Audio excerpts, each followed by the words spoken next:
When you get a ding on your phone that lets you know you have a new prospect, there are two things that can happen. The client can love to work with you, or there can be heartbreak. Here are my 7 steps to make a client fall in love with you.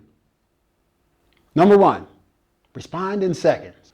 I get to them fast, and many times another realtor call would be coming in while I was already on the phone.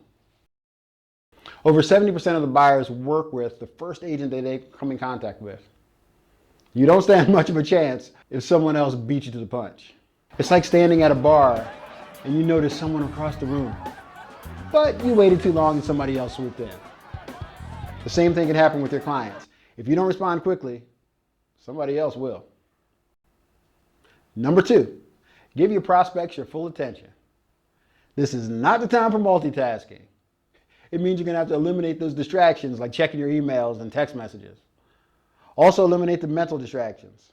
This can be difficult if you have a difficult situation weighing on your mind. So just try your best to take a moment and put those situations in a box and deal with them later. Number 3, ask discovery questions to uncover why they're considering buying or selling in the first place. And what are the emotions behind that decision? A question like, what has you out looking for a home? Listen for the emotion in their response. If you get an answer like, we just want more space, most agents will bark out a question like, how many bedrooms or bathrooms are you looking for? Bad agent, stop it. So far, there's no emotion in the story. If they tell you they need more space, be curious and find out why they need more space. Try something like, if you don't mind my asking, what's the challenge with the current space? We're sick and tired of sharing a 1 bathroom with 4 people. The mornings are a freaking nightmare. More space is not an emotion, but sick and tired. Now you're starting to get how they feel. You never know what they're going to say. The answer could be a positive thing like a promotion at work, or maybe something not so positive and they need more room to move in a sick relative. Once you've discovered the emotion and why, it's important that you must show number 4, body language and volume acknowledgement. This is where you mirror their feelings with the subtle gestures like a nod, a smile, raised eyebrow, a gasp. If they're happy and excited, be happy and excited with them. Raise the volume, the pitch, and the speed a little. If they're going through a difficult situation, you may want to just lower the volume and just slow down the pace a little. Try to mirror their energy.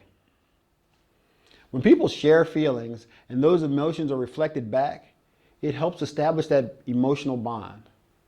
It tells them that you're really listening and the client will feel like they've been heard. Number 5, connect like Oprah. Verbally validate the feelings and by leaning into those feelings expressed by the client. If they express the joy of having a baby, congratulate them.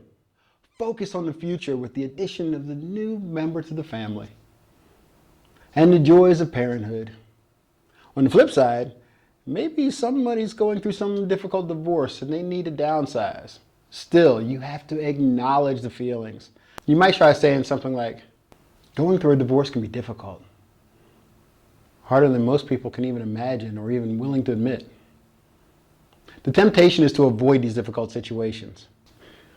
One time, a client just told an agent that his wife had recently died.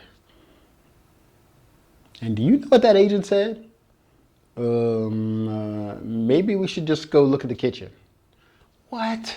It's a blown opportunity. I say lean into those negative emotions. Validate how they're feeling. It's a chance for you to connect and empathize with them. I expand on whatever they say, and I tell a story that relates to them. I always try to show that I'm interested in their life, so that they know I'm a human being and not just an agent. If you want to see the master at connecting with anybody, look at any interview that Oprah did.